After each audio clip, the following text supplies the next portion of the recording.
Elon Musk, Bill Gates, Ratan Tata, Dhirubhai Ambani.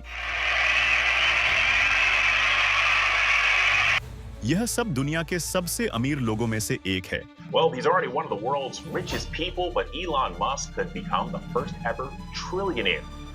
और इन सब में एक बात मिलती जुलती है। यह सब लोग अपने आप को एक ट्रैप से बाहर निकलने में कामयाब हुए, जिसमें सब लोग अपने आप को खुशी-खुशी डाल रहे हैं। I don't care what I have to do. If I have to move somewhere or start something or whatever it may be, I am not going to put my children into a system that doesn't understand the people. More than 5 lakh people who don't send their children to school.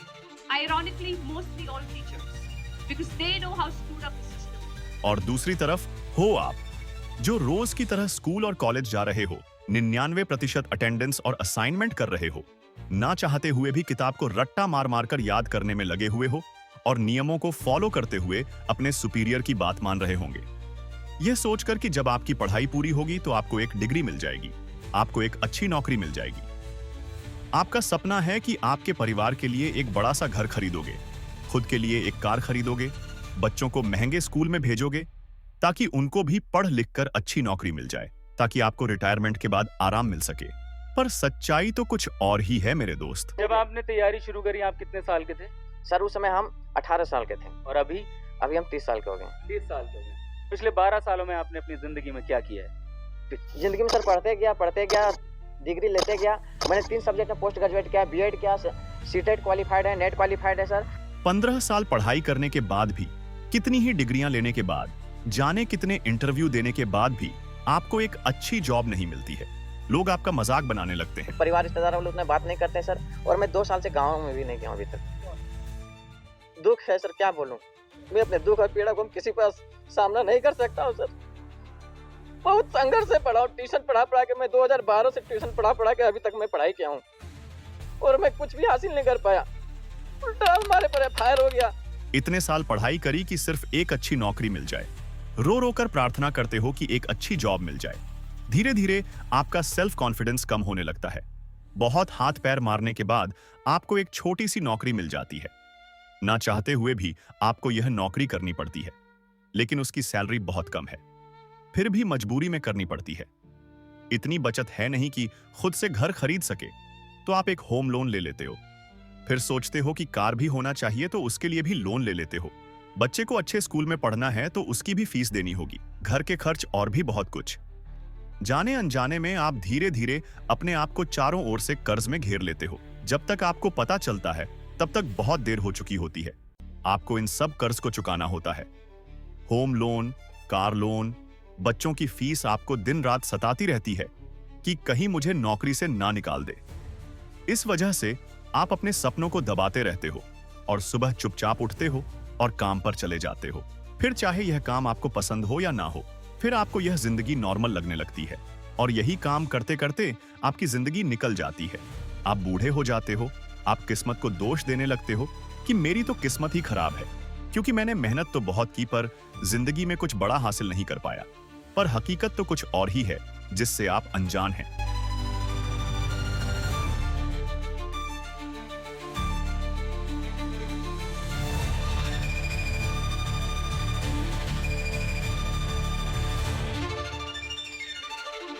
साल 1806 Napoleon की army और प्रसिया के बीच एक युद्ध हुआ, और इस युद्ध में प्रसिया की army one of the best होने के बावजूद हार जाती है।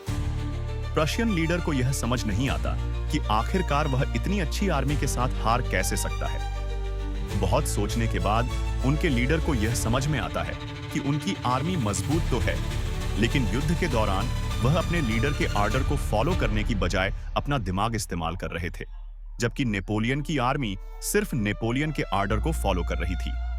और इस हार का परिणाम यह होता है कि प्रसिया को अपना आधा टेरिटरी नेपोलियन के हाथ में देना पड़ता है, साथ ही एक पीस एग्रीमेंट साइन करना होता है। प्रसिया लीडर के सामने एक चैलेंज होता है कि दोबारा ऐसा कभी भी उनके साथ नहीं होना चाहिए। बहुत दिमाग लगाने के बाद वे लोग एक सिस्टम बिल्ड करने में लग जाते हैं, ऐसा सिस्टम ताकि सोल्जर उतना ही करें जितना उनसे बोला जाए। और ऐसा करने का बेस्ट पॉसिबल तरीका क्या हो सकता है? उन ब्रेन को कंट्रोल करना जो ब्रेन अभी खुद से सोचने के कैपेबल ना हो, जिन्हें सही और गलत के बारे में अंदाजा ना हो, उन्हें जो भी समझाया जाए वह उसे ही सच मान ले। और इस तरह से एक 8 ईयर एजुकेशन सिस्टम बनाया गया, प्रशियन एजुकेशन सिस्टम। 5 साल से लेकर 13 साल के दौरान आपके लिए एजुकेशन सिस्टम कंपलसरी कर दिया जाता है। And the Prussians produced a universal education system in the late 1800s because they were afraid they were losing military superiority and they wanted to produce a cadre of mindless, obedient soldiers. That was expressly the purpose. आने वाली generation को एक ऐसे person में transform करना जो ईमानदार हो और अपने सुपीरियर की हर एक बात को माने और वही करें जितना कहा जाए विदाउट आस्किंग। उन्हें इतना ही पढ़ाया जाता है जितने में वह अपने सुपीरियर के आर्डर को फॉलो कर सके, ना कि इतना कि वह खुद के बारे में सोचने लगे। और प्रशियन लीडर ने जैसा प्लान किया था, यह सिस्टम उन्हें वैसा ही रिजल्ट दे रहा था। एक ऐसा सिस्टम का इन्वेंशन हो चुका था जो आने वाले फ्यूचर में सब कुछ बदलने वाला था, और ठीक ऐसा ही होता है। उस दौरान एक और चीज थी जो इस वर्ल्ड में बहुत ही तेजी से फैल रही थी। साल 1760 से 1840 के दौरान इंडस्ट्रियल रिवॉल्यूशन अपने पिक पर था, पर एक समस्या थी इंडस्ट्रियलिस्ट के सामने फैक्ट्री में मजदूरों की कमी। क्योंकि सारे लोग एग्रीकल्चर फील्ड में लगे हुए थे, ऐसे में लोग अपने काम को छोड़कर फैक्ट्री में काम करना नहीं चाहते थे। इस प्रॉब्लम का सॉल्यूशन कैसे निकाला जाए? प्रशियन एजुकेशन सिस्टम ऊपर बैठे लोगों तक पहुंच चुका था और हर देश अपने एजुकेशन में बदलाव करके प्रशियन एजुकेशन सिस्टम में चेंज कर रहे थे।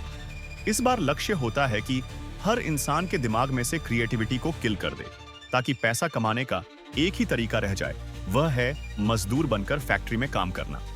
और उन्होंने जैसा सोचा था वही हुआ। जो लोग पहले खेतों में काम करके छोटे मोटे व्यापार करके पैसा कमाते थे, उनके बच्चों का इस तरीके से ब्रेन वॉश किया जाता है कि जब वह ग्रेजुएशन कंप्लीट करके निकलते हैं तो उनके दिमाग में पैसा कमाने का एक ही तरीका रह जाता है, वो है फैक्ट्री में मजदूरों की तरह काम करना। और इस तरह मजदूरों की कमी को धीरे धीरे पूरा करना शुरू हो जाता है। उस समय भारत अंग्रेजों का गुलाम था। उनकी परेशानी ये थी कि अंग्रेज संख्या में थोड़े थे और भारत की इतनी बड़ी आबादी को कंट्रोल में रखना बहुत ही मुश्किल था।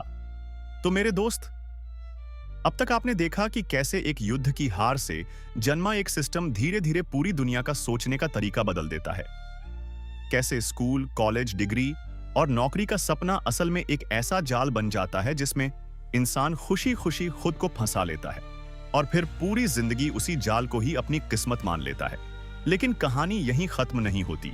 और सबसे जरूरी सवाल, अगर ये सब एक ट्रैप है तो इससे बाहर निकलने का रास्ता क्या है? इन सवालों के जवाब और उस सच्चाई के साथ जो आपकी सोच को पूरी तरह बदल देगी, देखिए इस वीडियो का पार्ट 2। वीडियो को लाइक करें, चैनल को सब्सक्राइब करें और इस सिस्टम में फंसे हर इंसान तक ये वीडियो शेयर करें। मिलते हैं पार्ट 2 में। तब तक सोचते रहिए, क्या आप सिस्टम का हिस्सा हैं या सिस्टम के बाहर निकलने के लिए तैयार हैं?